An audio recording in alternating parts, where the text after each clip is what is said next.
It's my pleasure to introduce the panel. We have John Miller, Brian Varela, and Tim Troutman.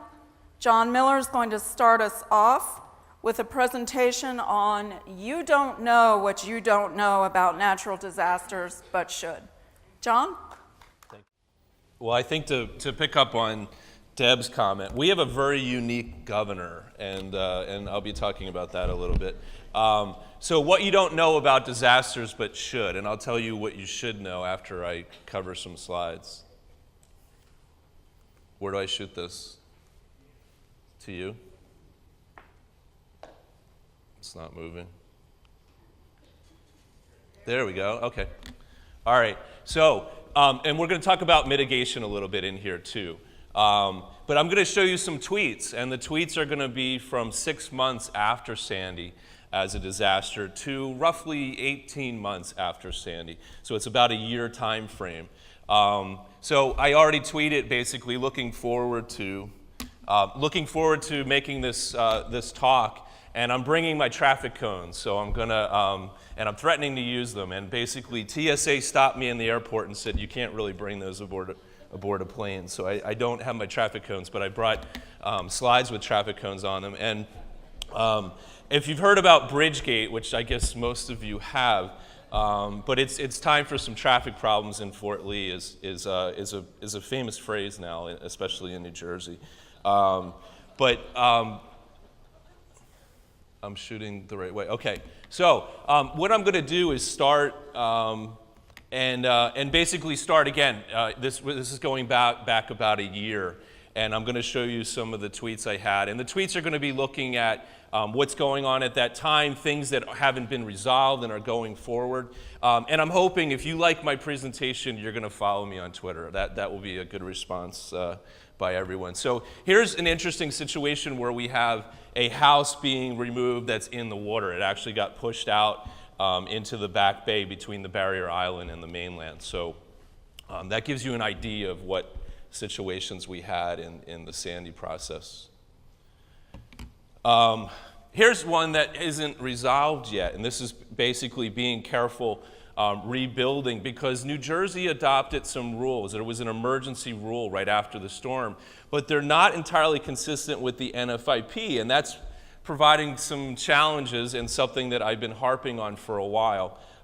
Region 2 has sent a letter to the state sent a letter back, and it's still not resolved. But basically, there are issues with wet flood proofing, there are issues with V-zone construction that are unresolved, and I'm just waiting for some of these homeowners to basically say, hey, wait, I rebuilt, but you're gonna charge me this in flood insurance? So that's a major topic. One of the things that happened in Sandy, and I was always saying New Jersey was leading the states in NFIP claims paid, but for the Gulf Coast states. We're now number 3.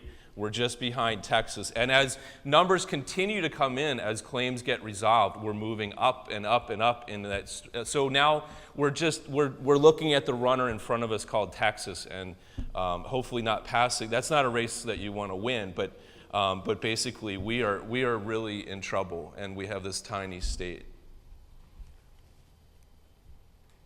This is either losing juice or something's going on. There we go. Ocean City. So there's been some things that you try to push during this time, because you have a lot of communities that are willing to do things. There's a lot of ideas that people have, and it's time to take advantage of this situation. You have a captive audience. So I was tweeting about the CRS program. I was also encouraging a lot of discussion. Our chapter got very involved in this. We actually very recently had Senator Menendez do a session on CRS.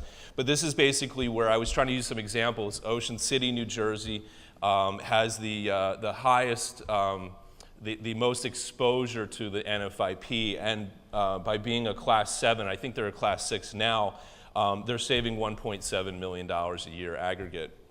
I was also pointing out it was the first community in the Northeast that became a Class 5, was Pompton Lakes. They're an inland community, but it was very important to point that out to communities considering getting into the CRS program, that there's a lot of good stuff going on. There's a lot of case studies that should be advanced. Increasing risk, and I think this is an important topic. I think climate change was something that was a soft discussion or a quiet discussion before Sandy, but since or after Sandy, there's been a lot of talk about increasing risk, and it's something that, again, taking advantage of Sandy, taking advantage of the momentum that's built is important. So here's where we're talking about private insurance. And basically how regulation, we're hearing the reinsurance companies saying, hey, if you're not going to regulate, we're going to start regulating by not offering coverage in certain areas if they're too much at risk. So, okay, here's one that the governor, it kind of was a positive and then it became a negative, is the stronger than the storm. And then, so I take a little shot at him here saying basically thanks in part to the federal taxpayer, including paying for ad campaign. And that was kind of a raw issue in the state, was that, $25 million was going to this ad campaign that included the governor and his family. So anyway, but I was trying to say, hey, we're stronger than the storm. We're really not, because we're getting all this money from the federal government, and if we were really stronger than the storm, we could handle it on our own. So anyway, I take these little shots. So today, I was pointing out the Atlantic hurricane season was starting, and now we're into June of 2013. So take what you learned in Sandy and Irene, because we experienced Irene as well in 2011, while these ideas are fresh in your mind, and make a plan. So again, these anniversaries cause time, again, to reinforce ideas. Headed to DC tomorrow to meet with the CEQ, attend WRDA briefing, which was done by Jerry Galloway, and meet with Sandy Rebuilding Task Force at HUD. So I had this, DC visit and sharing state and local experiences. I think I was one of the few people to go to the task force and basically say, all right, here's what's really happening on the ground. Here's what communities are doing. Here's what's going on. And then here's a bill that came up. And you'd think, New Jersey's been hit a bunch of times. We've had 11 presidential disaster declarations related to flooding in 9 years. You'd think we'd start getting this. But here's the legislature and special interests moving ahead and saying, you know what, we want to build on piers over water. We want to put residential on those. We want to put other buildings on those. And that really flipped me out. So you'll see a bunch of slides that said, hey, Governor, you need to veto this bill. And this bill moved through the legislature. And basically, let's not do this. Let's not, we should learn from our experiences. Another problem, and again, there's all these issues going on after Sandy. There's all these different things going on. One thing that was happening was you had, now everyone wants to elevate their home. So you have a lack of capability, a lack of capacity for contractors. So, but then you get some contractors that are like, yeah, I can lift things, it's no big deal. We start having houses dropped, and we start having injuries, and we start having issues with companies that have no experience. They don't have the proper tools, the proper training, the proper experience to do these things. So that's what we have here, is one of these houses that was dropped in Little Egg Harbor. Our chapter got vocal on that. We testified before the legislature. Again, I'm throwing a lot of issues at you, but this is all happening in real time. We're still in June of 2013. All right. Now we're at 9 months after the storm. And I basically, Sarah Watson became a friend. She's a reporter. She's now in grad school, but she was a reporter at this time in the Atlantic City Press. And it's nice to get sort of a group of reporters that are following you. You're following them. You're sharing information. You're doing good work in terms of giving out good information to the public.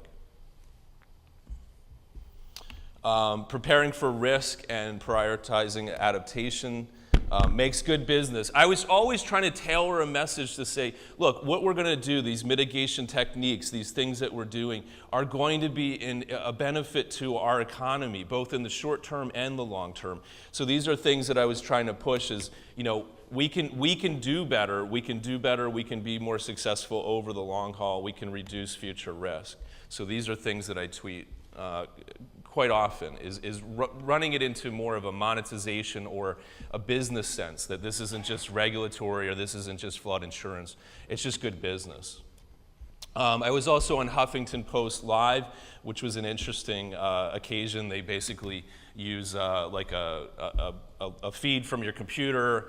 It was very disjointed, but I think that was their style. And but anyway, I was looking for any opportunity we could in terms of sharing what we've been learning and what's happening. Accepting, again, there's a lot of people that are like, I'm not going to do a buyout. And I think a lot of those people could be a mayor. I'm not going to lose that tax base. I'm not going to lose that rateable. I don't want to lose that. I don't see a value of buying out these homes. It's going to cost the community money. We're not going to get any return on that. And then, of course, people are basically saying, and are sure, we were hit about 50 years before with a major event. In 1962, and basically we had some nor'easters, we had some other things. Other parts of the state have had multiple events, multiple major events in a period of, let's say, 5 years. But I was trying to say, hey, this voluntary buyout is actually, it's a restart. It's a way to advance. It's a way to get out of a bad situation.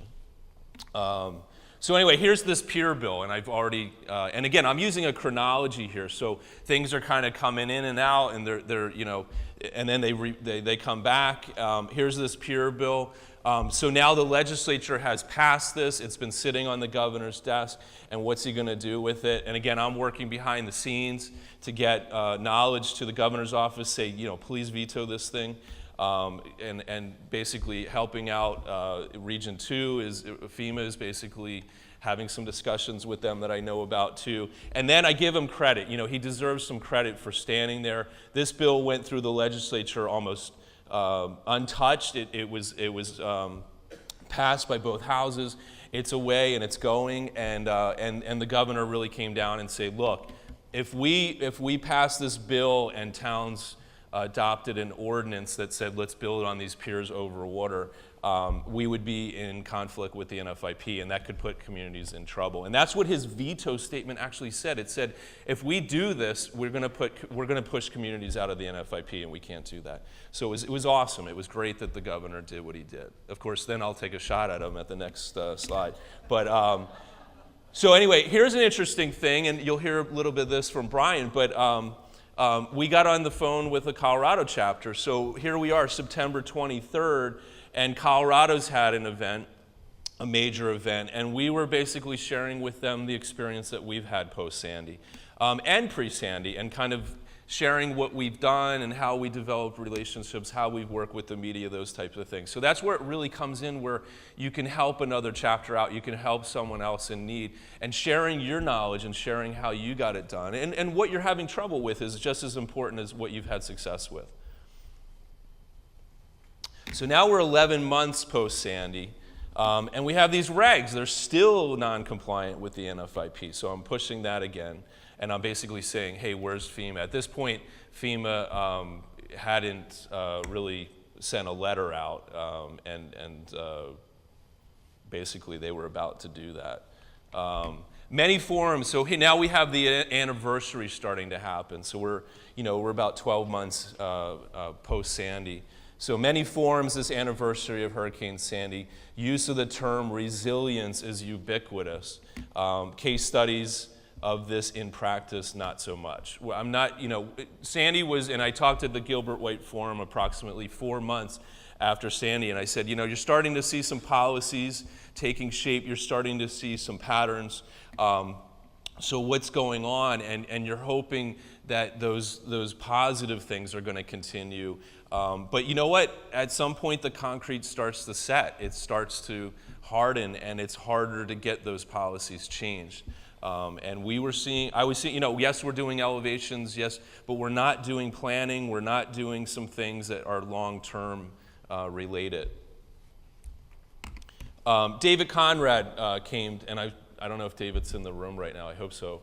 David Conrad came to our state chapter conference and basically said, hey, Louisiana's delegation gets that they're flood prone. And he's like, I'm not sure so much about the New Jersey delegation, even after all these storms we had. So I tweeted about that. Here's the latest NFIP figures. Now we have New Jersey that's less than 200 million behind the state of Texas. Again, these numbers keep getting worse.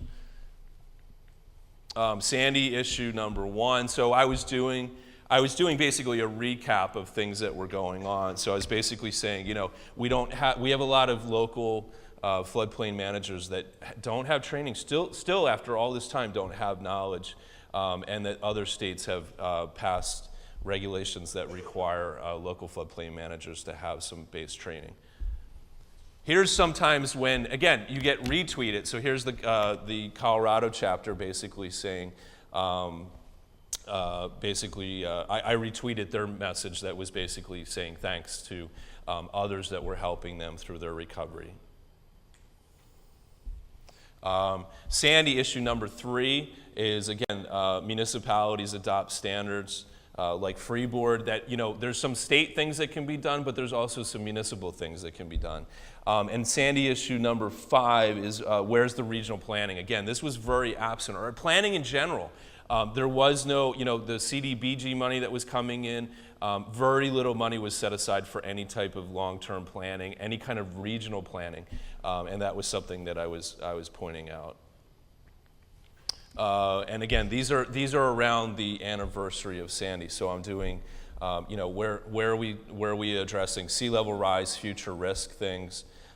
Is New Jersey ready to admit that it's a flood-prone state? See if this is part of the 12-step program. That our land use has become unmanageable and ready for a new code of behavior. I was trying to loop in. So are we admitting now that we have a flood problem in the state? And I think we still, I'd say we're further along than we were before Sandy, but we're still have a long way to go. Here's one, people were criticizing FEMA and the flood insurance and saying, it's because of bigger waters that we're definitely having an effect. But I said, part of the problem is people now know that there is risk, and people are starting to use that in their assessment of where they want to buy a house, and I think that was important too. Chronic flooding in Atlantic City. So this was at the League of Municipalities, another opportunity to drill down some ideas, and I'm at the League with the theme, and are we ready? Do we have the political will? Do we have the leadership to move ahead on these issues? Once again, I retweeted Colorado. It's hard for someone whose job is more of a manager of short-term issues to think decades or half centuries ahead. Colorado grabbed this from an article that was done, a spotlight article done on me, and basically, so I retweeted that. But I think that's an important point. You have elected officials who are elected, their job is more short-term, and we're asking them to think much longer term.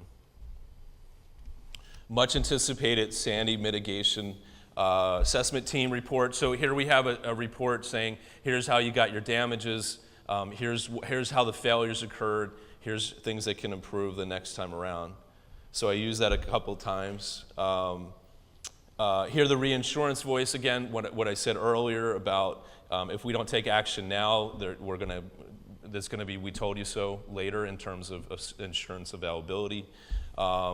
I give credit to the media when I see something good. The editorial board had a really good piece on the National Flood Insurance Program, reform and affordability. Denial of climate change and sea level rise, conservative, and I'm saying, no, it's really not conservative. It's actually, not considering factors of safety in what we're doing is actually reckless.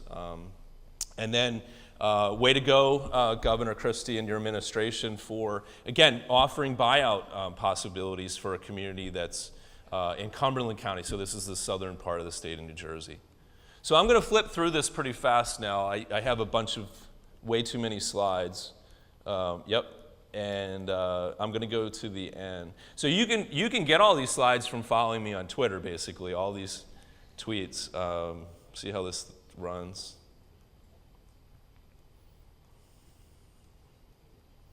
Here's a house. Actually, I'll go right back to that one real quick. This is Union Beach. I just visited Union Beach to see how it was, roughly 18 months after Sandy. There's a lot of elevations happening, but it's a really good case study in terms of there were still homes that had been left. They were in really rough shape. There's homes that are elevated, new homes built. There's V zones and A zones in that community, so it's a really, if you ever come to New Jersey and want to see a case study, it's Union Beach. So I'm just going to flip through this till I get to, all right, so here's what you should know, and that's basically the end of my topic. But these are important points, I think, learning from the 18 months. We're really now 19 months after Sandy hit New Jersey. But these are my main points and the ones that I want to leave with you. That the return to normalcy can overwhelm the future resiliency or any planning that would go on for future. That's from a mayor's standpoint, that's from a governor's office standpoint. So you're always fighting that. You're always fighting that, we just want to get business reopened, we just want to get everything back in place.